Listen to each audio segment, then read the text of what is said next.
नमस्कार, जय हिंद, वंदे मातरम। आप सभी विद्यार्थियों का स्वागत है आपके अपने यूट्यूब प्लेटफॉर्म उदय एजुकेशन और सक्सेस पेपर में। विद्यार्थियों, आज के इस वीडियो में लेके आया हूँ कक्षा 10वीं का हिंदी विषय का पेपर, जो कि आपके आने वाले बोर्ड एग्जाम की दृष्टि से वेरी मोस्ट इम्पोर्टेंट रहने वाला है और आप सभी विद्यार्थियों के लिए वरदान साबित होने वाला है। विद्यार्थियों, पूरा प्रश्न पत्र में उत्तर सहित लेकर आया हूं और बिल्कुल इस प्रश्न पत्र को आपको डाउनलोड करने के लिए भी मैं देने वाला हूं। तो इस वीडियो को अंत तक देखें और इसे ज़्यादा शेयर और लाइक करें। चलिए बढ़ते हैं पहले प्रश्न की ओर। पहला प्रश्न है, मिट्टी, सोना, चांदी आदि है। व्यक्तिवाचक संज्ञा, द्रव्यवाचक संज्ञा, भाववाचक संज्ञा, समूहवाचक संज्ञा। तो विद्यार्थियों, यह है द्रव्यवाचक संज्ञा। ऑप्शन ब इसका सही आंसर। दूसरा है, रसिया शब्द में प्रयुक्त प्रत्यय कौन सा है? एरा, या, आर, ई। तो रसिया शब्द में प्रयुक्त प्रत्यय है वो इया है। ऑप्शन ब इसका सही आंसर। तीसरा प्रश्न है, रविश, रव धन इस का सही संधि है। तो इस शब्द का सही संधि करना है तो रविश ही होता है। ऑप्शन अ इसका सही आंसर रहेगा।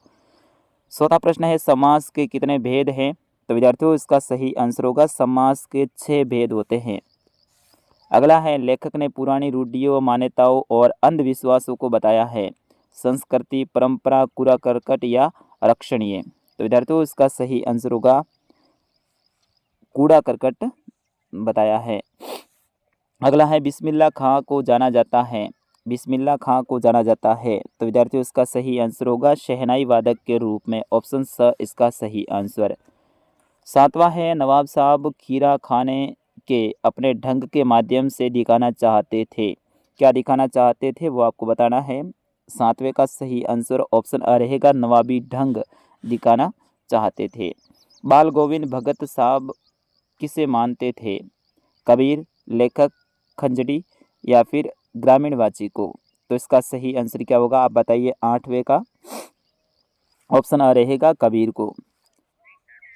नवा प्रश्न है, तार सप्तक में किसका गला बैठने लगता है? तो विद्यार्थियों, इसका सही आंसर होगा ऑप्शन ब, मुख्य गायक का। अगला है, कवि ने फसल को किसके स्पर्श की महिमा बताया है? कवि ने फसल को किसके स्पर्श की महिमा बताया है? पानी, सूरज, हाथ या मिट्टी? तो साथियों, इसका सही आंसर होगा ऑप्शन स, हाथ। अगला है, कवि की भूली हुई स्मृतियां व्यतीत करती हैं प्रेमिका को, स्वयं को, औरों को, इनमें से कोई नहीं। तो साथियों, इसका सही आंसर होगा स्वयं को। अगला है, गोपियां किससे अटूट प्रेम करती हैं? तो साथियों, इसका सही आंसर होगा श्री कृष्ण से। मैं फटाफट बता रहा हूं क्योंकि पेपर बहुत लंबा है और मैं कम समय में पेपर को करवाने की कोशिश कर रहा हूं, एग्ज़ाम आपके नज़दीक है। अगला है, हिरोशिमा के विस्फोट का भोक्ता लेखक कब बना? तो इसका सही आंसर होगा 13वें का आपका ऑप्शन अ रहेगा, किताबों में पढ़कर। सॉरी, इसमें रहेगा पत्थर पर मानव की साया देखकर, यानी ऑप्शन स रहेगा इसका सही आंसर। अगला है, गंगटोक को मेहनतकश बादशाहों का शहर क्यों कहा जाता है? तो विद्यार्थियों, इसका सही आंसर होगा ऑप्शन स,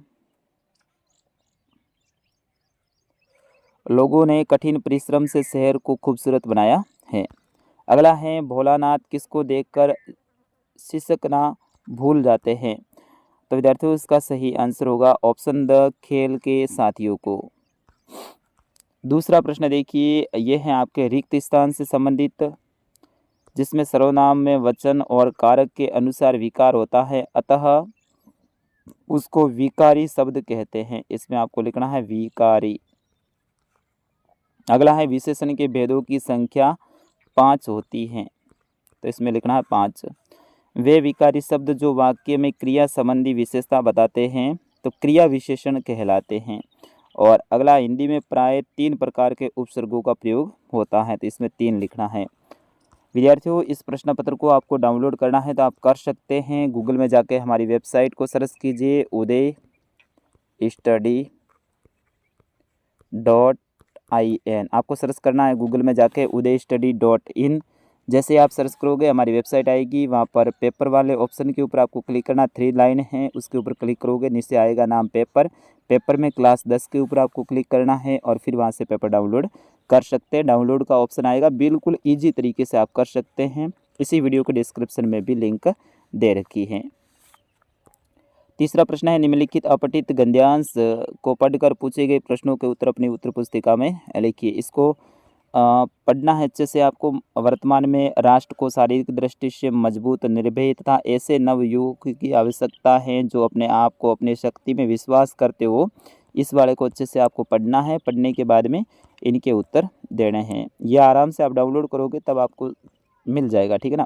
चौथा प्रश्न है, निम्नलिखित अपठित पद्यांश को पढ़कर आपको उत्तर देना है। तो पद्यांश को भी आप आराम से पढ़ सकते हैं, इसमें कोई दिक्कत वाली बात नहीं है और लगभग सभी प्रश्न सभी विद्यार्थी इनमें सही करते हैं।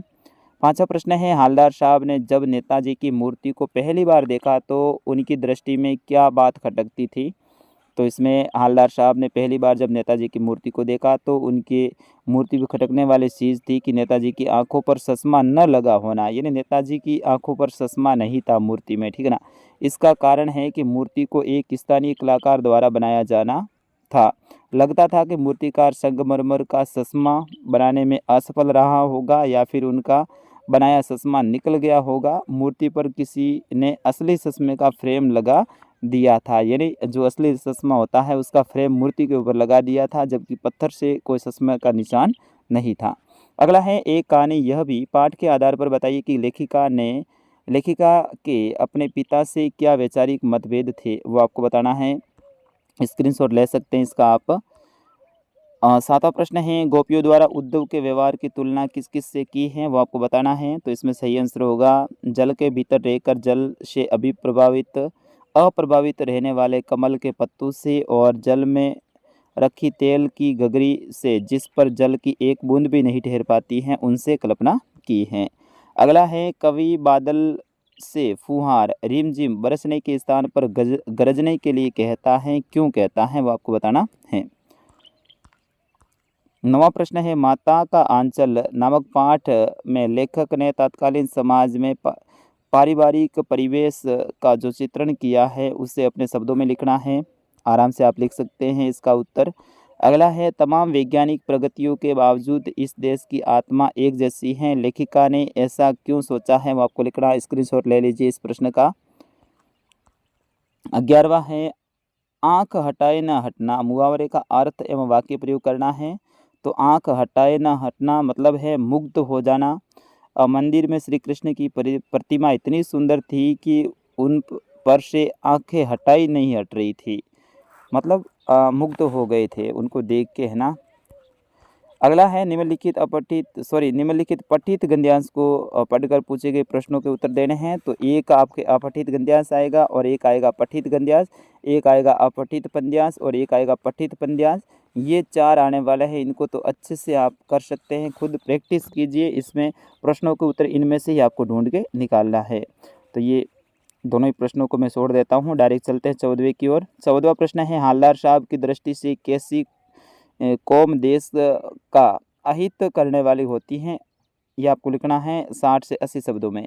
अथवा में ऑप्शन रहेगा, एक कहानी यह भी पाठ में मनु भंडारी पर किस किस का प्रभाव अधिक उभर कर आया है, वो आपको लिखना है। 15वां प्रश्न है, यह दंतुरित मुस्कान कविता में कवि ने मानव जीवन के किस सत्य को प्रकट किया है, वो आपको लिखना है। लक्ष्मण परशुराम संवाद पाठ नामक काव्यांश में लक्ष्मण और परशुराम दोनों ही मर्यादाओं का उल्लंघन करते हुए दिखाई देते हैं, इस कथन पर अपना मत है, वो आपको देना है। 16वां प्रश्न है, स्वयं प्रकाश के कर्तव्य और व्यक्तित्व के बारे में आपको लिखना है। सूरदास के कर्तव्य और व्यक्तित्व के बारे में आपको लिखना है। तो स्वयं प्रकाश और सूरदास दोनों का व्यक्तित्व और कर्तव्य आपको याद अच्छे से करना पड़ेगा विद्यार्थियों। 17वां प्रश्न है, भोलानाथ और उनके साथियों के खेल और खेलने की सामग्री आपके खेल और खेलने की सामग्री से किस प्रकार भिन्न यानी अलग हैं, वो आपको बताना है। कटाव पर किसी दुकान का न होना उसके लिए वरदान है, यह कथन के पक्ष में अपना राय है वो व्यक्त करनी है आपको। 18वां प्रश्न है, किसी एक विषय के ऊपर आपको 300 शब्दों में निबंध लिखना है। शिक्षित नारी की समाज निर्माण में भूमिका, इनके बारे में ये पॉइंट बनाने हैं, ठीक है ना, ध्यान रखना, ये पॉइंट बना के आपको लिखना है। दूसरा आपके लिए रहेगा खेल कूद का महत्व, इम्पोर्टेंट। तीसरा रहेगा मेरे प्रिय कवि और चौथा रहेगा समाचार पत्रों का महत्व। ये सारे के सारे आपके लिए इम्पोर्टेंट रहने वाले हैं। 19वां प्रश्न है, आपके पिताजी का स्थानांतरण जयपुर हो गया है, अतः जयपुर के विद्यालय में प्रवेश लेने के लिए आपके स्थानांतरण प्रमाण पत्र की आवश्यकता है। अपने विद्यालय के प्रधानाचार्य को इस आशय का प्रार्थना पत्र लिखिए, यानी आपको टीसी के लिए प्रार्थना पत्र याद करना है। अगर ये नहीं आता है तो अपने विद्यालय में वृक्षारोपण समारोह का आयोजन करवाया और इसमें सक्रिय भागीदारी भी रही। इस समारोह का अनुभव बताते हुए छोटे भाई को पत्र लिखना है। 20वां प्रश्न है, पर्यावरण के प्रति जागरूकता बढ़ाने के लिए एक विज्ञापन तैयार करना है। अथवा ऑप्शन रहेगा, विद्यालय के वार्षिक उत्सव के अवसर पर विद्यार्थियों द्वारा निर्मित हस्तकला की वस्तुओं की प्रदर्शनी के प्रसार हेतु एक विज्ञापन लिखना है। तो इस तरह से पूरा पेपर मैंने आपको बताया है। विद्यार्थियों, इस पेपर को डाउनलोड करने के लिए आप गूगल में जाकर हमारी वेबसाइट सर्च कर सकते हैं uday-study.in, uday-study.in, या फिर इसी वीडियो के डिस्क्रिप्शन में मैंने लिंक दे रखी है, वहाँ से जाकर भी आप डाउनलोड कर सकते हैं। तो फिलहाल विद्यार्थियों, इस वीडियो में बस इतना ही। मिलते हैं अगले वीडियो में, तब तक के लिए मुझे अनुमति दीजिए। नमस्कार, जय हिंद, वंदे मातरम।